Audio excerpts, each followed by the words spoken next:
On this edition of the program, the one big beautiful bill passes the Senate. Will it pass the House? Kirk Bado to discuss that and so much more. Plus, Trump and DeSantis reunite, and Mamdani won big. It's all coming up. The following is brought to you by Just Another Pilot.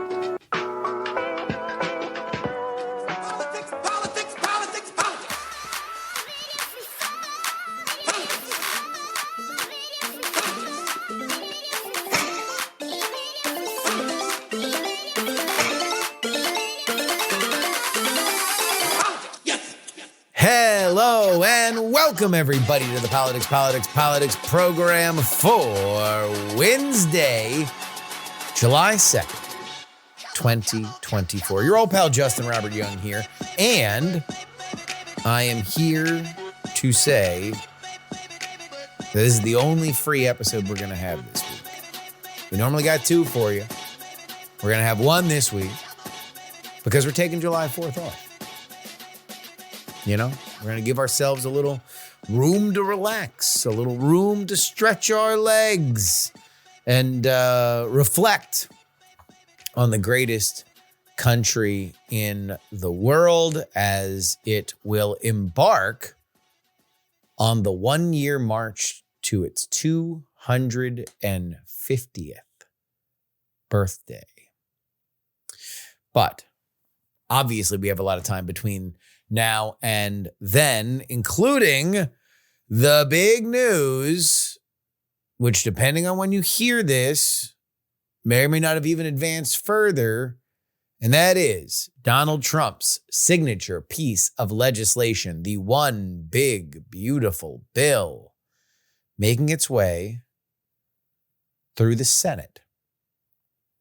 Made its way through the House, got to the Senate, took a little doing, but it has now, by the skin of its teeth, made its way back to the House. The question is when it will pass, and we will discuss all of that with Kirk Bado, along with some stuff in the update, including the final numbers on Zohran Mamdani's big win over Andrew Cuomo, and some reuniting of Donald Trump and Ron DeSantis, as well as the announcement of Colin Allred into the Texas Senate race. But first, let's get to our buddy Kirk.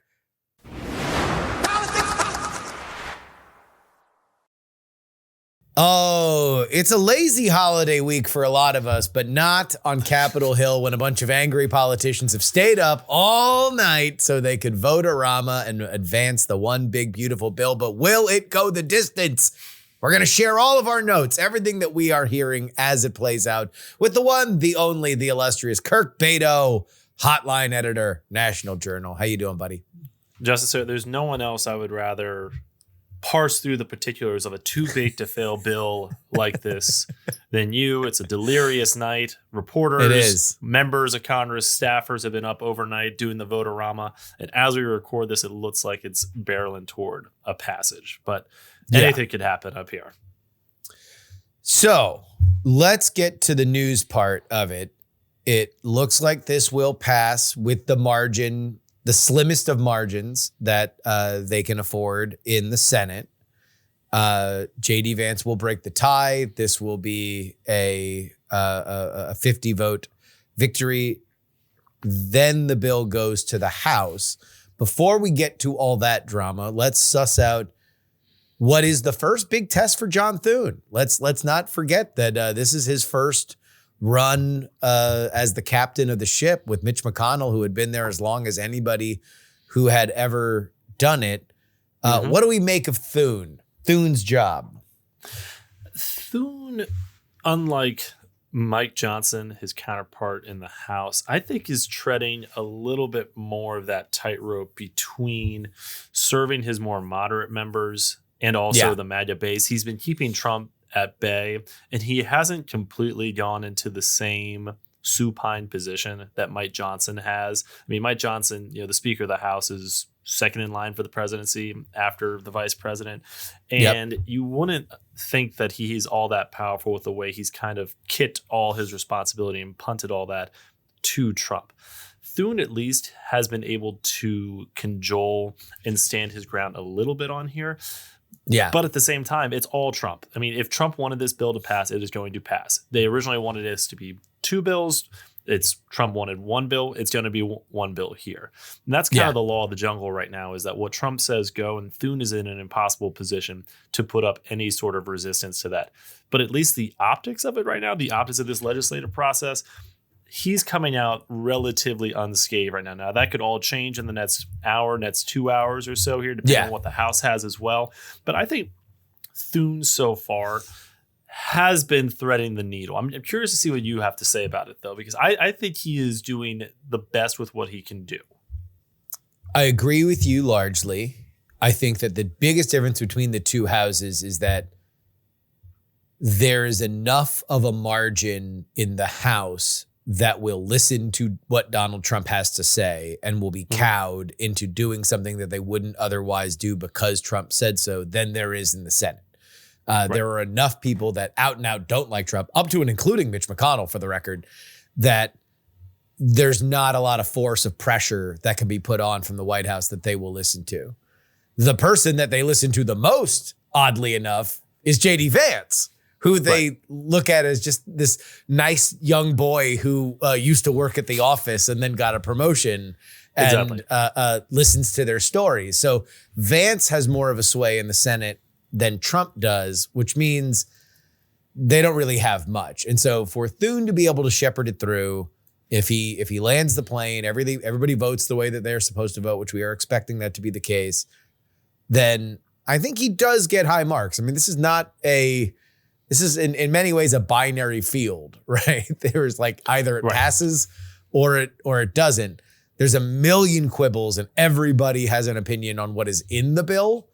But that's just, you only get one product that could get everybody on board. And this is the product that could get everybody on board. And that's it. Did you ever think that it was in danger of not passing? No, mostly because, and this is what I've tried to tell the audience, is that no matter what you hear, if people weren't screaming, I'm never going to vote for this before it even hit the Senate, they were open to voting for it.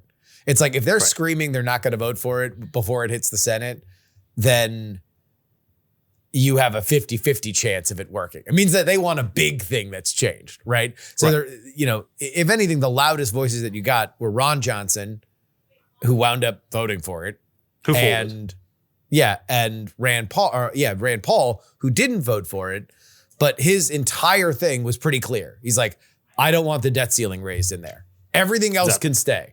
I just don't want the automatic trigger for the debt ceiling, which is essentially, from the Trump perspective, I just don't want to derail momentum. Like debt ceiling fights are ways that we derail momentum. And I just don't want to deal with that. So they were able to lose those votes and that was that. But no, I think that there's a reason why it was 1 bill. The reason why it was 1 bill and not 2 is that you had to make it too big to fail. That even if you really wanted to spike it because you hated something in there, there's something you liked in there and it would make it very hard to vote against. Right. I think you hit the nail on the head here. There's a reason why it's one big, beautiful bill. It's not separated into 2 here. You mentioned Vance earlier. Last night, he was talking about how the most important part of this bill is the funding to Customs and Border Patrol and ICE. And at that point, it's just like, he called, I believe, like the Medicaid cuts immaterial or something like that. It's like, at that point, then why not just do an individual bill? But that's why the strategy was it all has to be in one big, beautiful one. It is all or nothing here. We don't do those individual bills anymore. I think it is really funny that Vance was the point person a little bit on this because, look, it's not like he had a big illustrious career in the upper chamber before making the jump to the Senate. I think he passed maybe single-digit amount of legislation in his 2 years there, if that. Co-sponsored a lot of resolutions. It's not like he knows the ins and outs of the personalities here or the horse trading that goes on here.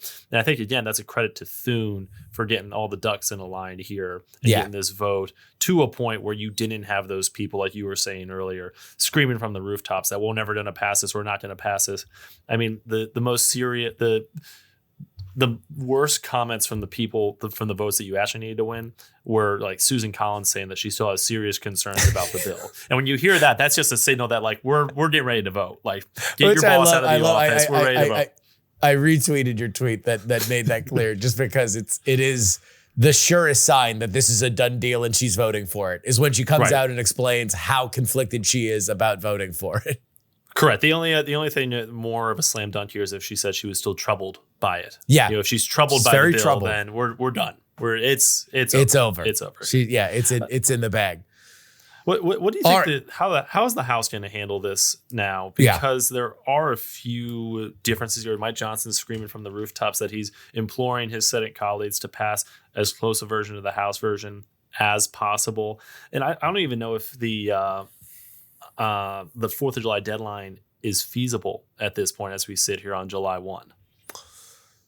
They believe it can be.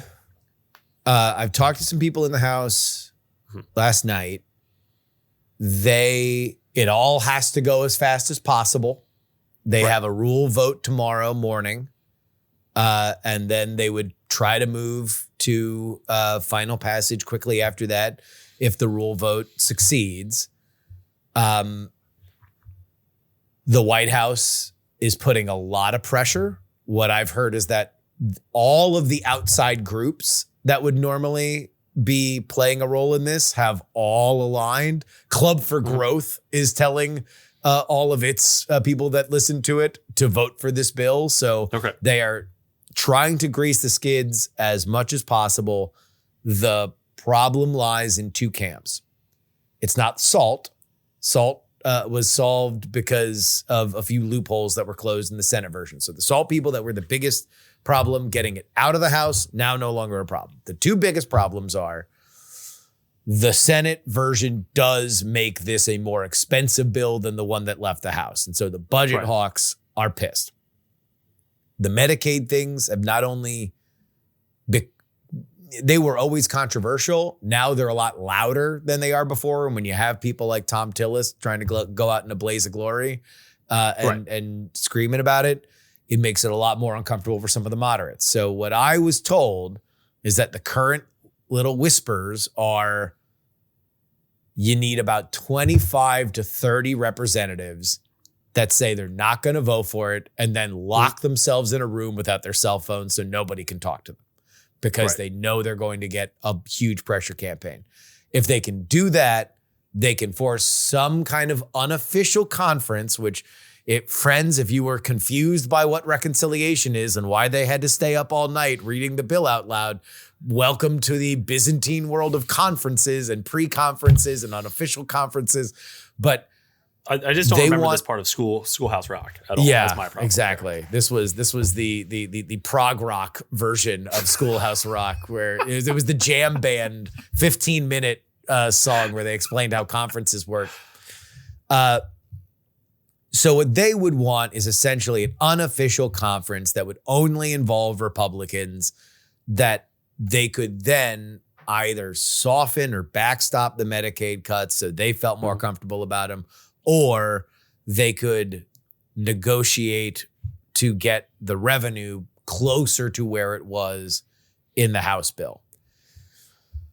I'm skeptical that they're going to do it, mostly because they could just go home in 2 days. Correct. Number two, the pressure I'm hearing is total from the White House. Anybody who is thinking about whispering, there's that scene in the first season of Succession where they're trying to vote the dad out of the company, and Kieran Culkin's character, who is pledged to vote his dad out, begins to raise his hand, and the dad barks, "You better be sniffing your armpit." That's exactly right. That's a perfect way to do this.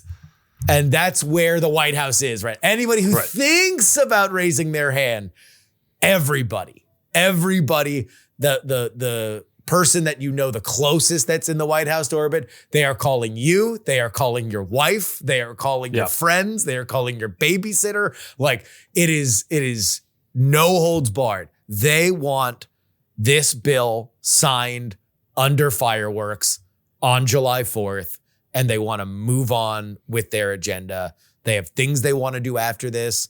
They believe that this is going to have a significant impact on the economy, which they are already bullish about, because they're going to be able to provide tax assurance for companies, because these are the tax cuts being made permanent. So you can now go to companies. All Trump has brought is chaos to the business world. Now he can say, a surety. Here are tax rates that you are assured locked in. You are going to be paying for the rest of time in America. They are going to put the pressure. And to be honest, you know, you can talk to these House people and they will just rattle off a million different little things because they are so far in the weeds on this. Right. But I don't know really what's going to change. And, you know, you're pulling the emergency brake on something that a lot of powerful people want to happen, that took sweat and blood for 6 months to get done. Right. What are you really going to get out of a unofficial conference? Because you know you're not going to be able to really derail it. You're going to have to vote for it. It's just either voting for it now or end of August, or as I was told by a House source, Eastern Orthodox 4th of July, you know, the end of August. Exactly. Well, that's the thing, isn't it? That like these jet fumes are going to be so strong come Thursday afternoon to get the hell out of there, that I don't see how anyone doesn't fold here, especially given what is going on with Tillis, who faced a massive pressure campaign. You know, look at what he's doing to Thomas Massie right now as well. You know, I'm sure the cajoling around Don Bacon is massive and painful as well, now that he's announced his retirement and is kind of a free agent. I just don't. Is this bill? I know it's something that the White House wants. They want to unlock. This is going to probably be the signature piece of legislation, maybe the only major piece of legislation that they pass before the midterms here. Yeah. It is so unpopular, though. It is deeply, deeply, deeply unpopular. And I don't know how they fix that. I don't know if a 4th of July under the fireworks bill signing ceremony is going to fix that right now. You know, Pew had the poll out earlier last week that had 49% oppose and only 29% favor it. I just don't know. The Republicans have ceded so much ground to Democrats on the messaging here, and it's going to be so hard for them to sell a counterfactual. Like, it's not that we are cutting taxes, we are making this current tax rate permanent. So it's not like people are going to see more money in their pockets immediately. Maybe with the no tax on tips or overtime, people start seeing that a little bit more and they start playing up that aspect of it. But they have a hell of a lot of ground to make up in the messaging battle before next November. There's a reason why the first thing that Kamala Harris said in terms of policy was ripping off Donald Trump during the campaign on no tax on tips, because it's extraordinarily popular. Absolutely. They are going to be able to go out there and they will have events. They will have Donald Trump at diners between now and the midterms talking to everybody about how you don't have to pay taxes on tips. They're going to have Donald Trump at the villages in Florida and at every nursing home in every battleground state in every district that's going to flip this flip the House, talking about how you don't have to pay taxes on most Social Security. Fact check me, but like it's 80%, the majority of their Social Security they will not have to pay taxes on. Same with overtime. Those are the signature things. We know they're popular. They are not being talked about right now because they are not the controversial parts of the bill. But to be totally honest, Kirk, I have doubts that this is even going to be a thing that will play into the midterms. Like this cycle moves so fast, and the reality for Democrats on this is that unless we see an entire collapse of rural hospitals, which would mean that the states don't step in to backstop it, and the federal government doesn't find another way that they can backstop it, like, you know, it's just not going to be through the same Medicaid stuff, then no one's going to feel anything on this. And so I color me skeptical that this is even going to be a thing that gets talked about. Yes, right now, the bill as polled at its most controversial, when Republicans are criticizing it as well as Democrats, it is unpopular. But I don't know how much the market saturation is on this. There was polling that came out that Democrats didn't even know, real Democrats, like baseline people that aren't junkies like us, don't even know what this is. And they had no idea that Medicaid was even part of it. And that's before we get into the Democrats of it all, which so you're going to tell me that Democrats who spent the last 2 weeks spending all of their time on television talking about Iranian enrichment and whether or not we had totally damaged the lab underneath a mountain or only buried a lab underneath a mountain, that they're going to have message discipline on rural hospitals between now and next November. I'm sorry. That's a very X good to point. doubt. No, that is a very good point that, I would not trust the Democrats to stay on message. They can't stay on message on abortion. No, they can't stay on message on abortion. The most winning issue that they have had. They have totally lost the plot. There is no coherent message from the Democrats on their number one bread and butter issue that brings their coalition together. They don't have a message on it right now. I think my hang up with this and why I still think it might have some resonance, because I'm totally with you that this news cycle, this Trump news cycle, is moving so quickly all the time. There's a million different controversies that are going to happen between now and next November. I'm just thinking that in the absence of any other major legislation, which this 119th Congress has appeared very reluctant to do any of the bread and butter legislating that you would expect from a GOP, from a trifecta of any party, that in that absence, that vacuum is going to be filled with this bill right now. And that Democrats can talk about it. How effective it is a different story. And, there was that other poll this week that showed very similar to the election results from last November, that the more people who are paying attention to the news are more likely to disagree and not approve of this bill. Same thing that the more people who paid attention to the news were more likely to vote Democratic in the last election. So I do think you're right. It is a messaging and message saturation problem for the Democrats. But when people start thinking about what have you done for me lately, when Republicans hold all the levers of power and this is the only thing that they have to run on, and they start seeing some of those hospitals close, they start seeing people lose access to Medicaid, I think that is going to be a potent message. It will be the most potent message. I don't think so. I think it plays into it. I mean, I think if these things happen and if Democrats highlight them, then yes, it could be a problem. We don't know if they are going to happen because, again, this is the assumption that states then don't backstop these hospitals and they don't find money to do it. And then if the Democrat, let's say it happens, the Democrats got to highlight it. They got to be there. They can't be chasing the next big flashy thing that John Oliver did a monologue on the week before. Right. And I don't trust them to do that. Now, the only thing I would disagree with you is that I think you're thinking in an outdated modality of what the American people believe the government did. Because yes, we think of it as how did the House and the Senate work together to put together legislation that both gets voted on and then it gets on the president's desk and he signs it. But in terms of what we actually talk about, what we actually cover, what the government is doing, Donald Trump is renegotiating trade deals. He is executing mass deportations. He is doing, all these other things that are unilateral. And we can know that they have limitations because they're via executive order. But in the minds of the public, that's Trump's the government. Trump's the government. And if anything, the message that the Democrats have sent is that he's doing too much. It's not that he's doing too little. It's that he's doing too much and he is doing things wrong. So they can run on that, but they better hope that those issues that they're on the right side of, because otherwise this is just what it is. Now, I still, with all that being said, assume the Democrats will take the House back because that is just what happens. And I do not have faith enough in this to say that the Republicans would hold it. That being said, They're dumping $1.4 billion into the White House is. Trump world is dumping $1.4 billion into the midterms now, right? And they still got a year and change to raise money.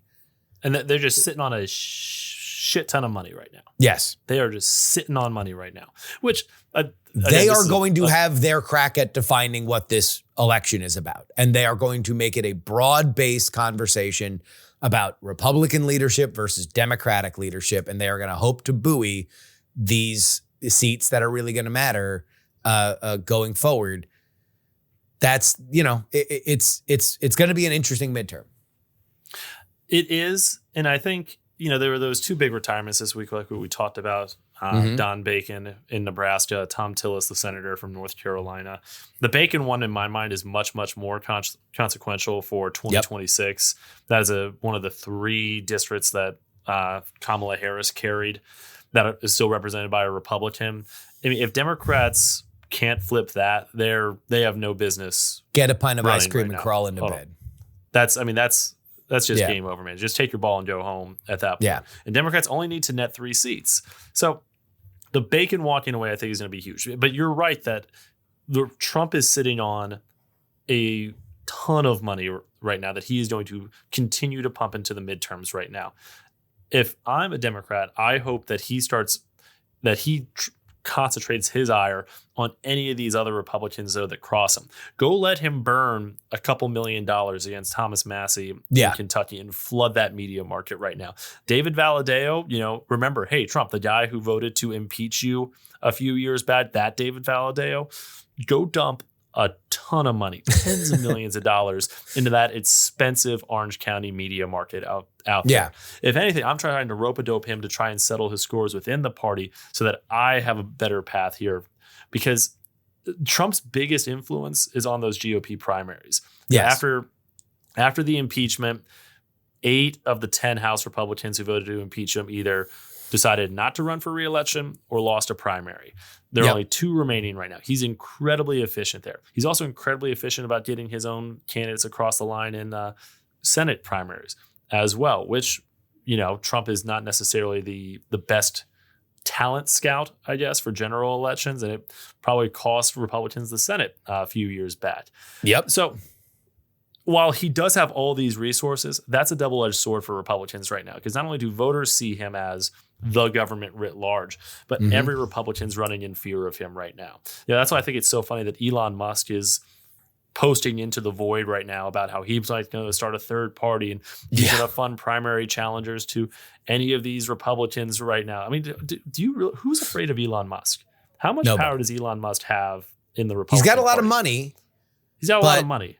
He also is not a guy that wants to just cut checks to consultants. That's usually how people with a lot of money operate. They find people that know what they're doing. Elon wants to do everything himself. And maybe he builds his own shop and he is, becomes a really, really sharp edge player. But he very much believed that he flipped the Pennsylvania election by personally deploying himself as a super surrogate. We can never know, right? But how'd that turn out in Wisconsin for him? Not as well. Not as well. When Trump was not on the ballot, the charms of Elon Musk were not quite as convincing. But, and by the way, quietly, the big issue that they were running on didn't wind up happening for the Republicans. No. That happened this week. The Supreme Court, the Republicans ran that race on saying this liberal psycho Democrat is going to get on the Wisconsin Supreme Court and they're going to redistrict the state. They didn't. This week, they just kind of didn't. So they kind of punted on that. And Elon Musk said it'd be the end of Western civilization if the liberals won and they got to redraw this district. Yeah. So the liberals won and they didn't, which is funny because it goes to show you. Sometimes it's like you got to take politics seriously, but not literally, because this is a game to get you out of your house to vote.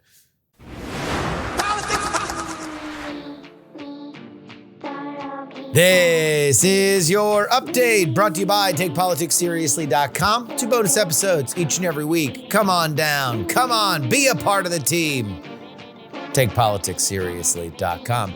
Still 2 bonus episodes this week. 1 free episode 2 bonus episodes. We always keep that up no matter what. Thank you to everybody who is a part of things. Here are some stories we did not talk about with Kirk Bado. Well, we actually did talk about this one a little bit. Zohran Mamdani won New York City's Democratic mayoral primary with 56% of the vote. After ranked choice voting was applied, Andrew Cuomo got 44%. Mamdani, of course, the 33-year-old Democratic socialist, backed by the Working Families Party, built a progressive coalition and benefited from cross-endorsements and strategic ranking. Cuomo refused to participate in ranked choice tactics and only ranked himself. Despite receiving over 428,000 votes, Cuomo trailed Mamdani's 545,000. Cuomo is still debating whether or not he is going to stay on the general election ballot, which is not ranked choice. Okay, let me just say this, because we spend a little time talking with Kirk about Mamdani in the nationalization of this general election race. I just want to say this for the record. That's a big win. Big win. All right? The polling aggregate on ranked choice had Cuomo up by 3. He lost by 12. It's a 15-point miss. 15-point miss. That's not just a win for Mamdani. That's not just a big win. That's a blowout. That's a shellacking. This was a race that had Cuomo with 80% at a certain point, and he loses by 15 compared to the aggregate, 12 in general. Jeez. I mean, what are you doing? What are you doing? Cuomo can't run. Nobody can get into Cuomo's ear and say that you... Does he want to? He doesn't want to. If he wanted to, he would have actually run a campaign. Mamdani deserves tremendous credit. And I just want to make sure that people understand this because, you know, both in this interview and other stuff, we're in the scorekeeping section sometimes where some people are like, oh, Justin, you're talking too nice about blah, blah, blah. What is it? Does it betray your true feelings? Are you truly of one sect and not the other? Look, all I want to do is put the fries in the bag for my audience. And in this case, the fries are general analysis of X's and O's when it comes to political races and larger political trends. I worry about where the Democrats are nationally because they seem to be counting on things that don't come true. But when I look at this, when I look at the win that Mamdani had at 12 points, I say that dude ran a great campaign, not a good campaign, a great campaign. And Cuomo ran a terrible one. What does that mean for the general? Well, we're going to have to take a peek. But now I will say this. Mamdani enters the you got to prove to me that you're not undercounting his support territory when it comes to polling. Some candidates, their support doesn't translate particularly well to polling. We've seen this with Donald Trump. Is that the same with Mamdani? He's only won one big race so far, but geez, first round knockout. Promising. Donald Trump and Ron DeSantis reunited publicly for the first time to tour the Alligator Alcatraz, a new immigration center built in the Everglades. Of course, DeSantis and Trump were bitter rivals in the 2024 GOP primary, but they presented a united front on Tuesday, joking about past tensions and praising each other's leadership. DeSantis strongly backed Trump's immigration agenda and policies, although lingering political tensions outside of the main two surfaced because Florida is absolutely... I was told once that there are elements of Afghanistan's politics that are less tribal than Florida's politics. And right now, Florida on the Republican side is definitely going through it. The event highlighted future power plays, including the gubernatorial successor to DeSantis, Byron Donalds. A few thoughts here. Number one, I don't know how much there is a 5D chess to Trump when it comes to media stuff.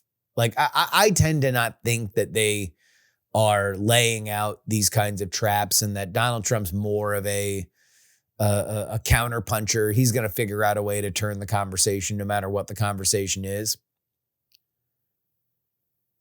But the Democrats are pinning their hopes for the midterms on making this particular bill that just passed the Senate toxic. And Trump and DeSantis touring the media through a facility in the Everglades that is a gigantic warehouse with a bunch of cages and cots inside of it to demonstrate their new prowess and how fast they're going to be able to deport illegal aliens just seems like bait to be the number one talking point when Democrats would really love to take this time to solemnly mourn all of the future dead people who are going to be created because of Medicaid cuts. I don't know if that is real. I know, based on what I am seeing people talk about online, that the Democrats are taking the bait. There is way too much conversation about whether or not there are going to be illegal aliens deported through the alligator Alcatraz. And conservative commentators are getting merch. Like, it's a weird scene. It is a weird scene. One thought I had about DeSantis. I think he's going to end up in the Trump administration sometime after the midterms, if not slightly before. But like to the tail end of his gubernatorial run, I believe he is going to be in the Trump administration. Just a thought. Just a thought. And finally, let's play a campaign ad. I'm Colin Allred. I've been a lot of things in life, but I've always been a fighter. After playing football at Baylor, I decided to give the NFL a shot, hoping that I could help buy my mom the house that she'd been renting for 20 years. But I went undrafted. I got a chance to go to training camp where I played well, but I still got cut.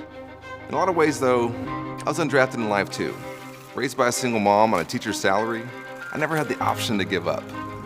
So I came back to Dallas and took a job at the YMCA. I picked up towels, I swept the floors, and when my shift was done, I stayed late to put in the work in the weight room. And when I got another chance, I didn't just do our team workouts, I did my own workouts at night too. I made the team. And yeah, I bought my mom that house. The truth is, you shouldn't have to have a son in the NFL to own a home. Everything's backwards. Folks who play by the rules and keep the faith just can't seem to get ahead. But the folks who cut corners and cut deals, well, they're doing just fine. Texans are working harder than ever, not getting as much time with their kids, missing those special moments, all to be able to afford less. And the people that we elected to help, politicians like John Cornyn and Ken Paxton, are too corrupt to care about us and too weak to fight for us. I know Washington's broken. The system is rigged, but it doesn't have to be this way. In 6 years in Congress, I never took a dime of corporate PAC money, never traded a single stock, never had a hint of scandal. Because at heart, I'm still that undrafted kid, fighting for what's right. I'm still that guy showering after work instead of before it. I'm Colin Allred, and today I'm announcing my candidacy for the United States Senate, because you deserve someone who will fight for you. I get it. Real change might feel impossible, but I'm not giving up. So over the coming months, my campaign's going to roll out a series of plans, and the first will be an anti-corruption plan. It'll be the first of many steps that we're going to take to finally get Texans the leadership that we deserve. Hope you'll join our team, because I know you've got some fight left in you too. That is Colin Allred. He will run as a Democrat for Senate again. No, this is not deja vu. Yes, he did run against Ted Cruz last time. But now he's going to run either against John Cornyn or Ken Paxton. It looks as if that the more MAGA-fried Ken Paxton is going to be the nominee, at least according to polls, to the point where people are thinking, well, if Cornyn's just going down, maybe we run somebody else. And part of the reason is that Ken Paxton's got some corruption stuff. So why do you think Colin Allred is running his debut ad about how good of an anti-corruption candidate he is? Because he believes he's not running against John Cornyn. He believes he's running against Ken Paxton, who not but a year ago had to deal with a whole thing in the Texas State House where he was looking to get kicked out because he had a side piece and he had a relationship with a real estate person, and all of Paxton's staff left him and filed corruption charges. Colin Allred wants to make his campaign about that. He wants to make his campaign about the things that Ken Paxton has done in the past. I don't think it's a bad strategy. There are just some things. I don't think that's a good ad, for the record. I think that doesn't have a natural charisma to connect. He looks like a guy who's thinking a lot about what he is about to say. I also don't love the super bio-heavy ad after you just ran an election, where it's like the people that are paying attention now, they know who you are, dog. Like, don't worry. Get to the meat. What are you going to do? What have you done for me lately? So obviously the stuff you did before, not enough. Couldn't beat Ted Cruz. You outran Kamala Harris, cold comfort, but you lost to Ted Cruz. Are you going to beat Ken Paxton? I'm not a huge Allred believer. I just don't think whenever you're running uphill in a state like this, you got to kind of have the it. Beto had the it. He ran a bad campaign, but he had the it. He was a good campaign away from winning, for my money. And he ran a shaggy one. Wasn't disciplined. Colin Allred ran a fine campaign. The problem is that a Texas Democrat is going to have to credibly separate themselves from the national party while still exciting everybody. And also, the Texas progressives are very progressive, and they have a greater say in the primary. This is like kind of the issue with a lot of one-party states, where the opposition party becomes so ideologically pure that they have a hard time creating candidates that can reliably win in the middle. And Colin Allred is somebody that, part of what sank him was the trans sports issue. It took away his greatest strength, that he's an ex-football player.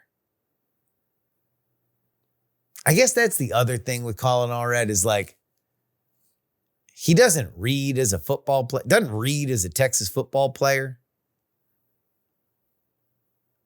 I don't know. Maybe I'm reading too much into it. TakePoliticsSeriously.com. We'll be following that race. It's going to be an interesting one. Really interesting primaries on both sides, by the way, both the Republican and the Democratic side. TakePoliticsSeriously.com. We're going to get back to Kirk. I'm just going to let you know, all right? Just because I don't want to hear any complaints about it. At the end of this interview, Kirk and I talk about the Pittsburgh Steelers, and specifically a mega trade that went down this week. So we spend a bunch of time talking about football. And you want to know what? That's what I'm allowed to do on my show. I do what I want. And I want to talk about the Pittsburgh Steelers with Kirk Bado. It's at the end, so you can skip it if you don't like that. I will say, at the very end, I remembered one last question I wanted to ask him, a prediction of whether or not the bill would pass the House. So skip all of it and then go back a little bit for one last question. All right, back to Kirk.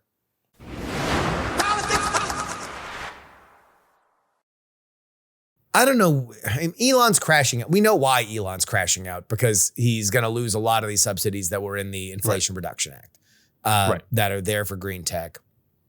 He's mad about that.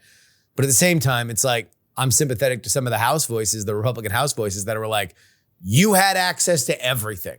If you wanted to go twist arms on this when you were in DC, nobody was saying no to you. You could kick in the door and demand everybody in this room gets a Tesla. Just make sure that I can still buy batteries and I can still get solar panels. That's what I want. Go do this. And they would, but he didn't. And so now he's screaming and yelling like it's the end of civilization. And I don't really grok it, to use a term of art. Is this true? Yeah. Well, he's just completely flaming out right now. And he was sitting literally at like the pinnacle of his powers, where he could get meetings with any senator, any lawmaker. Yep. He could walk into any agency and say, hey, pack up your things and get out of here. I mean, and now no one is even taking him seriously anymore. I mean, it's just the complete burnout on this. And no Republican is giving him any time of day right now at all. And I think that speaks less to his fantastic flame out, which, as observers off to the side, very interesting to watch. And if he does set up his own shop, let's send in our resumes. We know our stuff here. Yeah. But I think it's more of a testament to just how powerful Trump is. How there's only one sun in this solar system, and it's Trump. And it is going to be very hard for anyone when Trump finally goes away, when he dies, when he steps away from public life, to inherit that same type of power and mantle. That if Elon Musk, the world's richest man, who already has so much cachet in this right-wing tech online ecosystem, is not able to influence anything at all here, how much more difficult is it going to be for someone like J.D. Vance, Josh Hawley, it's going to be Marco near Rubio, impossible. Vivek, any of these would-be successors here. It's going to be near impossible to replace somebody, especially when they are at the peak of their powers. And make no mistake, Donald Trump right now is at the peak of his powers. When he is... He's 2012, 2013 LeBron right now. I mean, he's not Alex Cooper, but he's got NATO calling him daddy, literally. Correct. Wrapping an entire NATO summit around why Donald Trump is really smart, and he was always really smart, and now all these lazy countries need to kick up their NATO dues, and Spain's now the odd man out, and everybody's making mean mugs at them. Like, he has reshaped international politics. He has reshaped international trade. He has reshaped American politics. So nobody is going to be able to directly fill in for him. Does that mean that there cannot be a successor? No. I mean, George H.W. Bush, we've seen this before. We very nearly had Al Gore, and that was after a far more complicated end for the Clinton, that largely popular two-term Clinton presidency. It's not impossible, but right now, this is the reason why it's like, okay, if you were to go 5 years in the future and look back on this moment, how seriously should you take these House people that are like, oh, I swear, man, I'm really mad about this. I'm really mad. It's like, no, you are ants standing in the way of a big truck. Like, there's just nothing you can do. You can be as mad as you want. Like, this is going to roll, and either you can be a part of it or you cannot. And you can be on it or you can be under it right now. That's it. Yeah.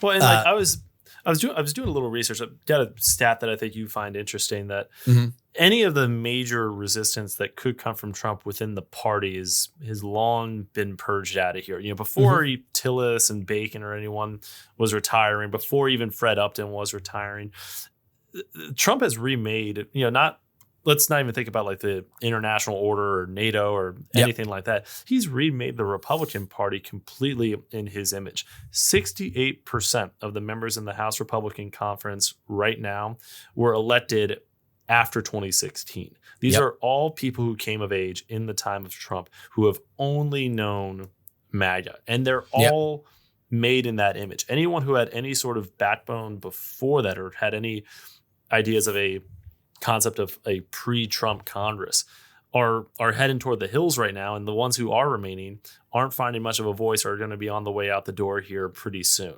This is that legacy of over half the conference right now coming up in his image is going to last a lot longer past 2028.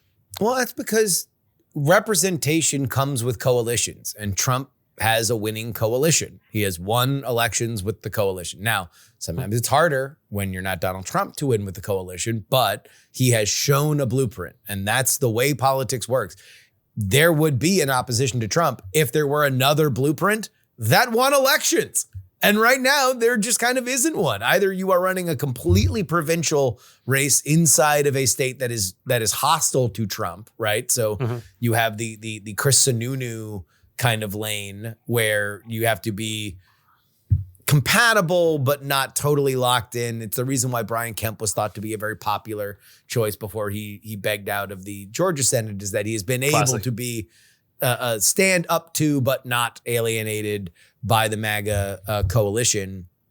Right. But other than that, it's like there's no anti-Trump coalition that gets you votes from Republicans. There's an anti-Trump coalition that gets you votes from Democrats.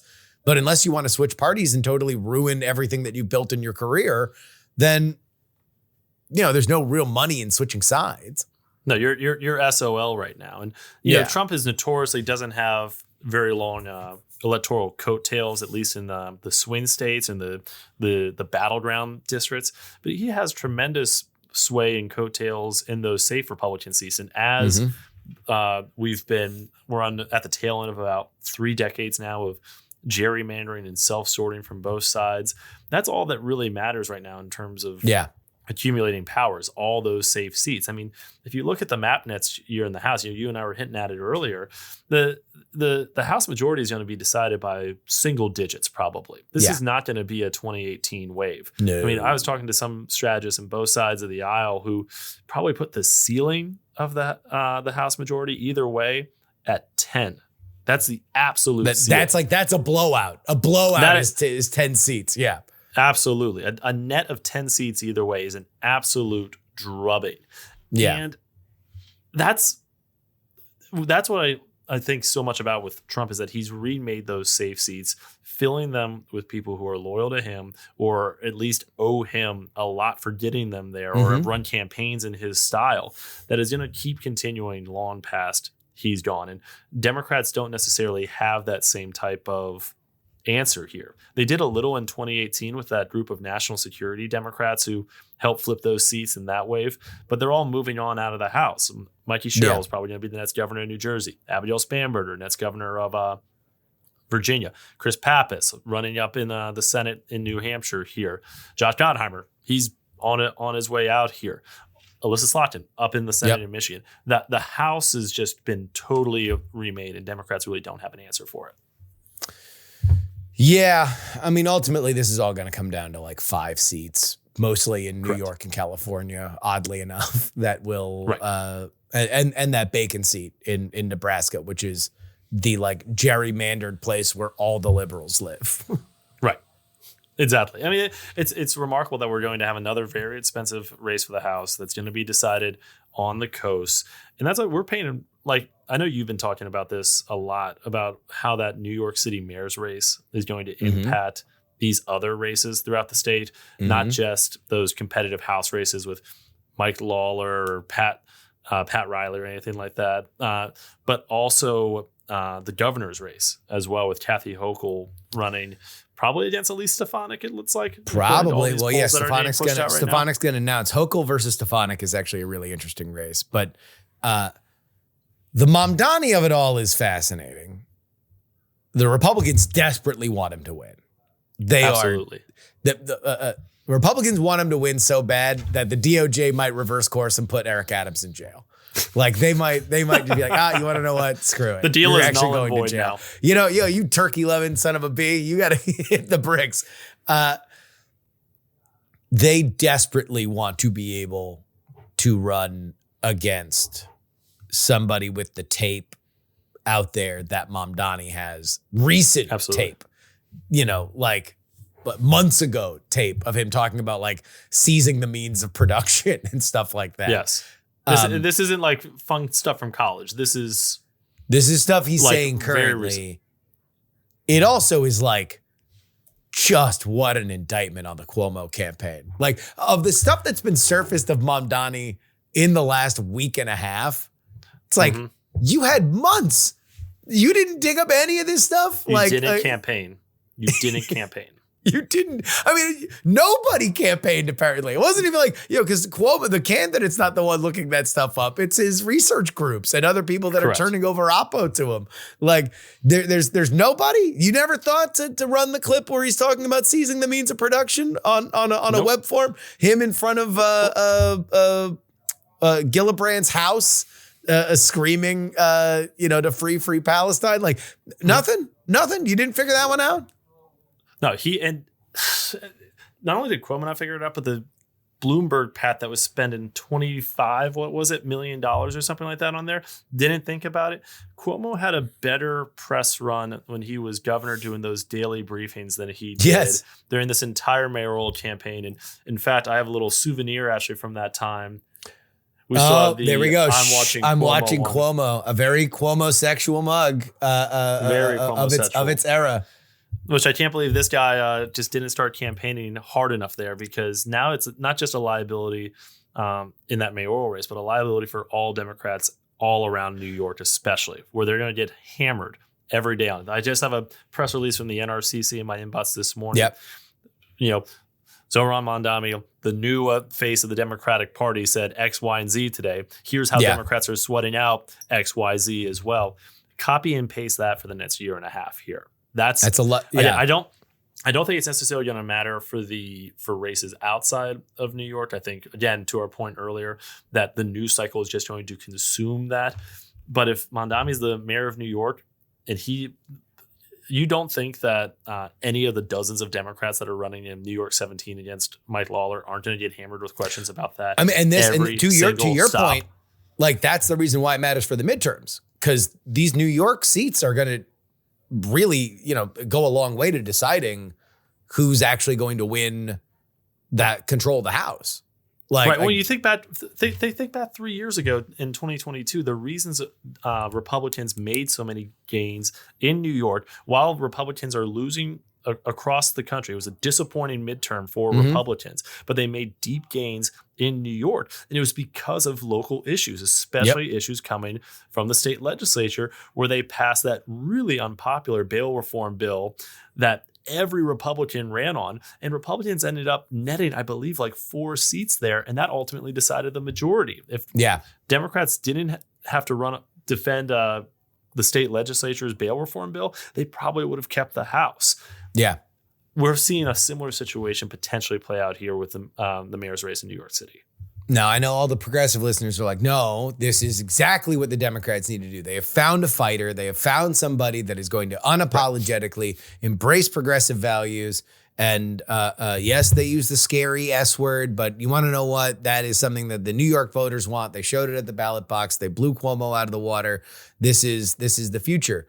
And all I would say to that is you better hope that this guy, Mamdani, who did a great job highlighting all of the positives and hiding all of the negatives of a candidate like that, you better hope that as these lights get brighter, and they are going to get about as bright as they have ever gotten for that race, that he is able to keep that together.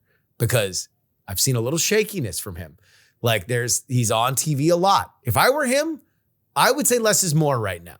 Like you should be, you have the ability for people to run around and cover your message the way that you want to. You did your day after interviews. That's fine. Right. Like, do things that just highlight your message, because there's a lot of bad tape out on you right now. You got to figure out how you're going to handle it. You're going to have somebody who is a loudmouth like Eric Adams, who's not going to fall asleep like Cuomo, who is going to keep trying to push you into positions where you're going to say something that will erode your movement right now. And you have Republicans that are like, look, either we are going to try to blunt any movement that Democrats have with independent voters by talking about this guy today, or we're going to get him for 4 years. Either way, we're happy. We get it. We get at the very least a few months. Hopefully we get him for a big long term in New York City. And we are able to talk about how Democrats are actually socialists now. Look at their new poster boy. And exactly, we'll see. It's going to be hard. I just looking at the X's and O's of it, that's a really slim margin of error for Mamdani, because he's not going to have the ability to run this on a totally local level. It's been nationalized, and it will be nationalized going forward. But where did Eric Adams kick off the general election campaign last Wednesday, the morning after the primary? It was on the couch at Fox and Friends. Yep. He went on Fox and Friends that morning, talking about Mamdani, talking about his campaign, talking about how he's too extreme. He knows what he's doing here. It's the media capital of the world too, so there's going to be a ton of ink spilt on this race, online, on the airwaves. The margin of error is going to be very, very thin here, and he's going to have people on both sides of the aisle ready to pounce at any sort of misstep here right now. Now, again, credit where credit is due. He ran a great campaign. Yes. It's like the sports podcast debate of, did Cuomo lose this or did Mamdani win it? I think it's a combination of both. It's both. Cuomo was an awful campaign, and Mamdani ran a great campaign that excited a lot of people, that expanded the electorate, that a lot of people probably wouldn't vote in a primary like this off the couch into the voting booth. Very successful, and that's lessons Democrats should probably take from it. I'm worried about what other lessons they might take, and I do think that he's more of a liability as Democrats try to find a winning message while they're so deep in the wilderness here right now ahead of the midterms. Yeah. I mean, if I'm a Democratic strategist, here's what I'm worried about. I'm looking at the stock market, and the Dow's going to hit a record high either this week or next week if it continues on the track that it's on. The S&P 500 already hit that. Inflation is very low. It looks like now the rumors are that we might get a rate cut, if not two, before the fall. And if that happens, then we're probably going to see even more growth. The things that you jumped up and down and screamed about, inflation by way of these tariffs, Donald Trump has ruined the American economy. Turns out that was a stock market blip. Now, maybe that changes. Maybe that comes down the road, but it hasn't yet. If it doesn't, and the economy's good by the midterms, and a lot of these things that Donald Trump says, I mean, like, the one thing that Donald Trump will always be able to make a meal out of is, even if he gains a half an inch, he is going to make that half an inch seem like the most unattainable half inch that nobody dared gain before. And it's only for no one's ever seen the it before. Unprecedented efforts of Donald Trump that they were ever able to happen. He's going to have stuff to campaign on. And also for the Democrats, if all you have is we're going to give us the House because we're going to impeach Donald Trump again, right. I don't know what message that is. Obviously it's going to excite your hardcores, but does that win indies? And also, gas is down right now. That's a huge, that was Trump's entire hedge against inflation was, we're going to make gas cheap, because if gas is cheap, then you can absorb the price of goods going up on import. Right now, it seems like that's working. And if I'm a Democratic strategist, that's what scares the crap out of me. What scares the crap out of me is that the economy is actually going to be good by next fall. And it's hard. It's hard to run against a good economy. It is, and the Democrats found that out the hard way. What we're looking at right now, at least over here at Hotline especially, is that University of Michigan's Consumer Confidence Index, which is continuing to just take a hit after hit, month after month with Trump here. It's an indication that it's a measure that dawed Biden during the last 2 years of his campaign as his presidency as well. It had a nice high in December after Trump won, and every month since then it's been going down. Maybe that starts getting turned around as inflation starts to abate a little bit, like what we're talking about, once folks start feeling it in their pocketbook a little bit. But I don't know how many Democrats are going to be running on the let's impeach the SOB outside of these safer blue districts, unless you're like Al Green or Jasmine Crockett or something like that. But I don't know exactly what that message is going to be if the economy is good, if Trump, if people who are circling all the way back to the beginning here, if Trump and Republicans are running pretty heavily on the most popular parts of this bill, eliminating waste and fraud in Medicaid, no tax on tips or overtime here. Yeah. Those are all real warning signs for Democrats, because as we keep seeing in all these postmortem studies that have been coming out the last 2 weeks or so, they're losing ground among those younger voters, less engaged voters, people who aren't paying as much attention to the news and not listening to politics either, who are those type of soft voters who that type of messaging especially really resonates with, and who are voting singularly on the economy here right now. I still think Democrats are favored in the House right now. Yeah, me too. I do still think that the contours of this bill will at least define part of the sandbox of the midterms that both parties are going to play in right now. It's not probably the whole playground, but it's at least part of the sandbox that they're going to be playing with. But there's a lot of flashing warning signs on for Democrats right now. Yeah, I'm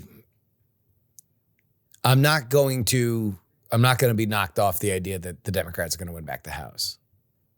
But I mean, I don't know. We got a long time between here and there.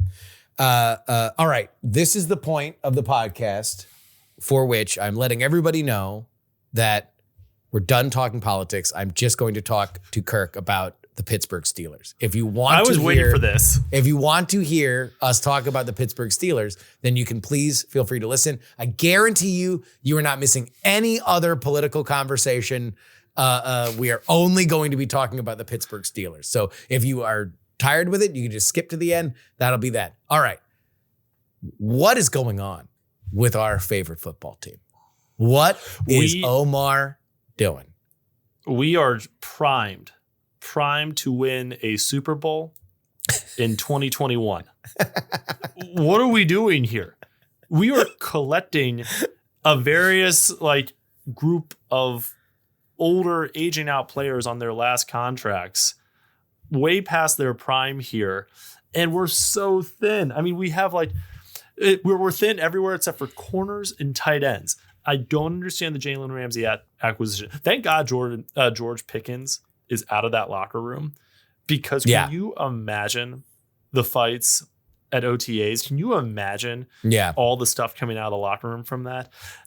Instead we have Aaron Rodgers, who may or may not be married to a real person, who possibly goes on the Pat McAfee show every week spouting off that he's made it pretty clear that this is probably his final year playing. He said he wants to leave it all on the field for the Steelers.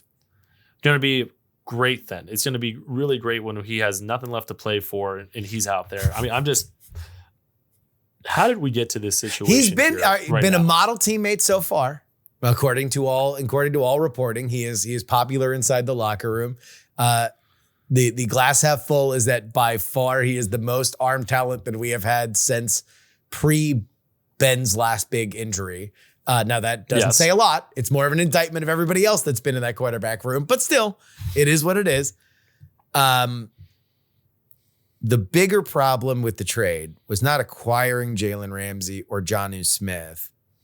The Jonnu Smith thing I'm kind of weirdly for, mostly because if you look at the zone running style of our rookie running back, having 11 personnel, so 2 tight ends on the field, is better for him. Right. It's going to make it harder for people to load the box. It's going to mitigate the fact that we don't really have a solid wide receiver 2. So I like the Jonnu Smith thing. Well, yes, it's getting rid of Minkah. That was really the big, that's a core pillar of our secondary. But that being said, I don't know. Maybe this is the time where you need to make a decision on what kind of defense that you're going to be. They want to shift away from being a defense that is so loaded up that it has to win games, by one possession because our offense can't stay on the field. This is a bet that the offense is going to be able to do a lot more than it has been over previous seasons, that they're going to go for it a little bit more because they actually have a quarterback that they have faith in to sort of sling it around a little bit. Man, I'm a big believer in Omar Khan. I do think that a lot of the moves that have been made are him clearing out decisions that were made by his predecessor. But this was one where I was like, wow, that's a big swing. It's a big swing. I understand the lack of, the reason they gave was the lack of explosive plays for getting Minkah out of there. I also know that he was having some clashes in the locker room with like Cam Hayward and a few of the other guys on that side of the ball as well. But I am very concerned about bringing in someone like Jalen Ramsey, who's a big personality and doesn't necessarily have the talent to back it up. I'm more concerned about locking down TJ Watt right now. Like that is kind of hanging over. Low key, that was kind of what I almost think part of the reason why Minkah left was that it's like, we're going to need to live within our means on defense. And that means we can't have top of the market talent. Minkah has one more gigantic contract in him because he's that talented.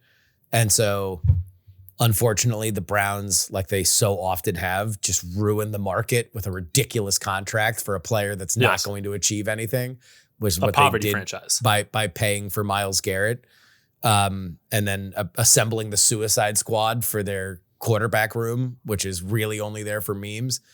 I do like that, they're taking Shador under his wing and everything, that Jameis is trying to help out a little bit. Like that was the funniest headline. Like that gave me a little bit of joy that no matter how incompetent that we are, the Browns will always like find a new bottom of the barrel to scrape. They will. That makes me feel better about myself.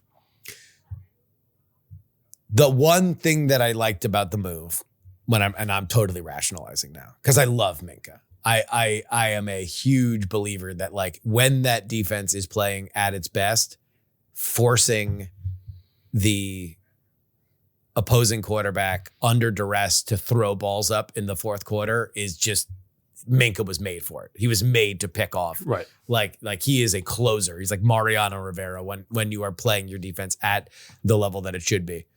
That being said, in days of yore, when the Steelers were an exceptional franchise continuously and they were constantly competing for championships, they were very good at getting rid of guys 1 year, one contract before the final contract.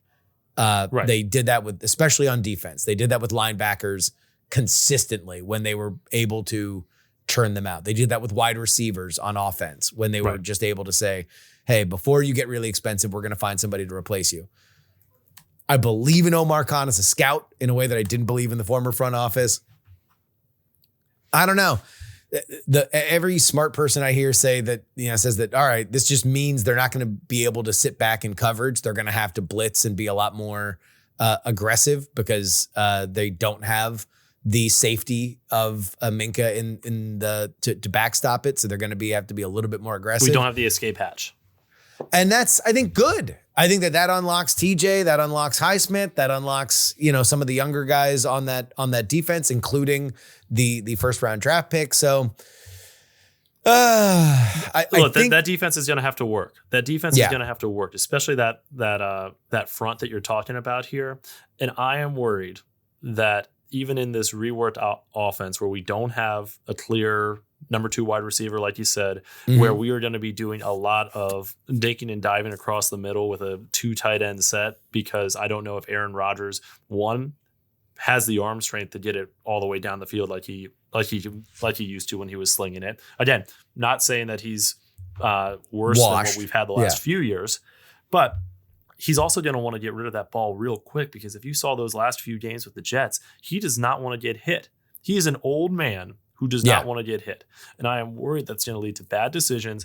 It's going to lead to a lot of quick 3 and outs here that is going to get that defense on the field constantly, and they're going to get gassed. And we're going to keep giving up those big plays, and then it's over. I think this team is closer to bottoming out with this construction than it is in going 8-9. You know, the Tomlin special here. That might be part of the madman's plan too. I mean, if the goal is every indication, the one thing that we know for sure about Omar Khan, even if some of these things have been head scratching, is that they want a quarterback in this next draft.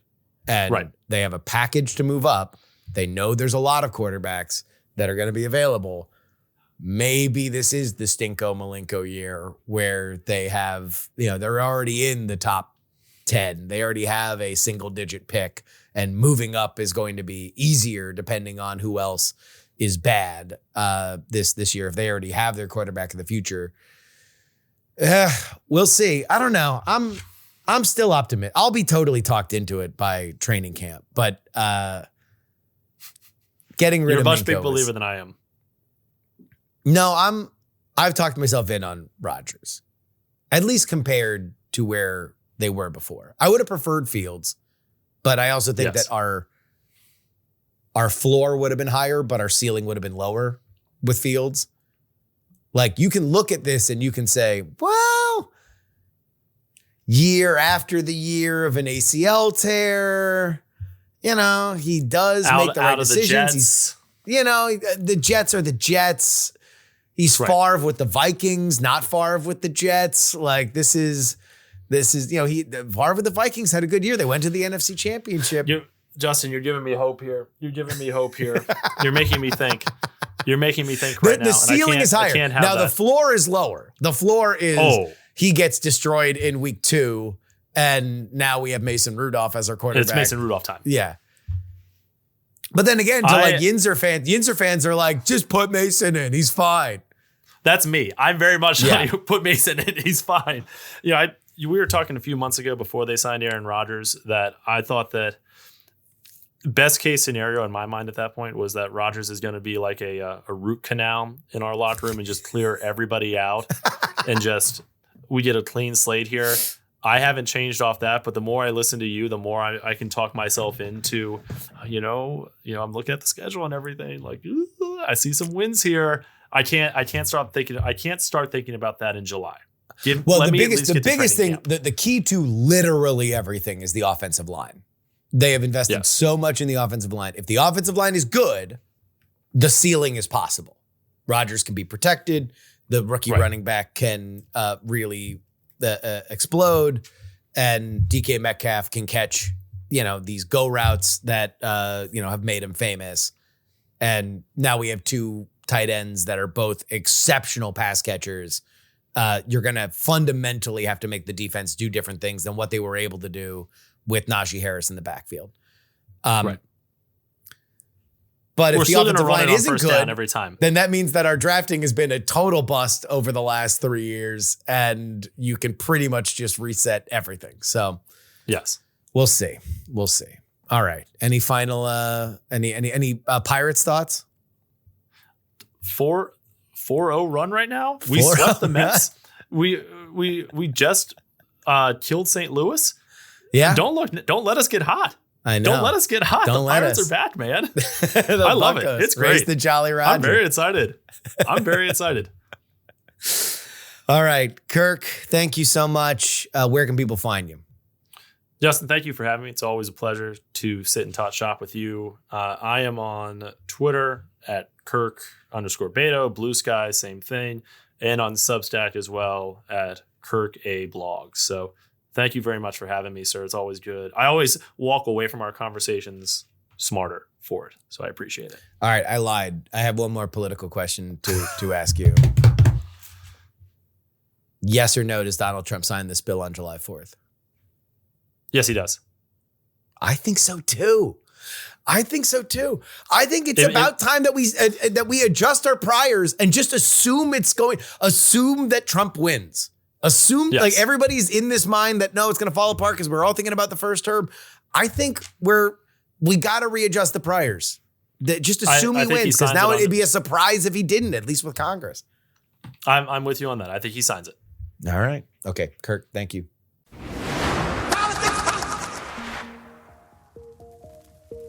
And that'll wrap it up for us today. Politics, written and hosted by me, Justin Robert Young, for Dog and Pony Show Audio in Austin, Texas. Our producer is Will Saddleberg. Send me an email, theyoungamerican@gmail.com. Find, follow, and share video clips of the show. TikTok, Justin R. Young. X, Justin R. Young. YouTube is politics. That's where you can see our shining face. You can support us with a one-time donation. PayPal.me/payjury, PAYJURY. Venmo is Justin-Young-20. Cash App is PX3 Cash. You can send me anything you'd like in the mail. Post Office Box 153184, Austin, Texas 78715. But the only way that you get bonus material is by heading on over to takepoliticsseriously.com. $3 a week, price of a cup of coffee. You get 2 bonus episodes each and every week. We keep the quality up for you. Nom. Get it where you need it, which is where nobody else has it. And that's why it's valuable. Supply and demand. But if you would like your name read at the end of the show, you have to come on to our foundational tier, including Sonny Black, L3PO, Peepaw, Scott, Middle-Aged Mike, Tom, Sarah Jeannie, Jeremy, Pro Idiot, Chiller Tomatoes, Oh Yeah, It's Adam, Neil, AB Puppy, Dr. Whiskey, Michael, Fat Tony's PJs from New York, Will, The Borge B, Matthew, Matt, Andrew, Edwin, Sam, Justin, Andrew. I literally read Andrew Main's name as Justin. Jeez Louise. Phil, Edison, Devon, Paul, a dog named Checkers, Gloria, my mom, Jerry, Trucker, John, Berkeley, Steven, and Zombie Doc.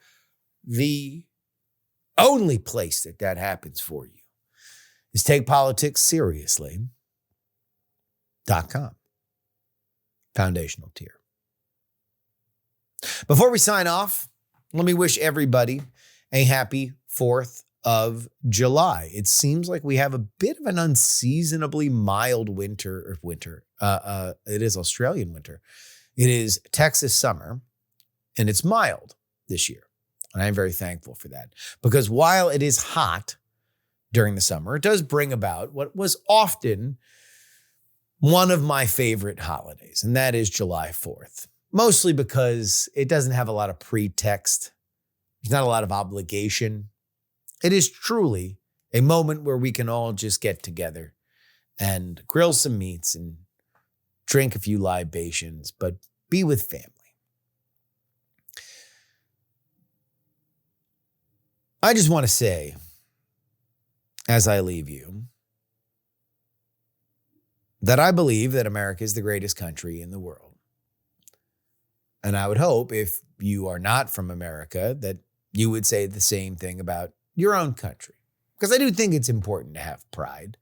I do think it's important to have buy-in on where you live in. Because it's only when you have buy-in that you have the passion to make it better. If we give into cynicism and depression, then we don't have the energy to really change anything. And I know that the world of politics tends to be one of tremendous cynicism. I often bring it and put it on display for you. But politics is not America, and politicians are not Americans. The Americans that make up the greatest country in the world are very, very, very lucky to live here, but we are forever charged with renewing it. And so I submit to you that the first step to always being able to make America a better place is saying it's worth being better, which means it's great now. Why would you save something if you didn't find value in it? I love America, and I love you. Till next time. This is your old pal, Justin Robert Young, saying some shows talk about politics, others talk about politics, and still more discuss politics, but this is the only show that dares discuss. Three. Diamond Club hopes you have enjoyed this program. Dog and Pony Show audio.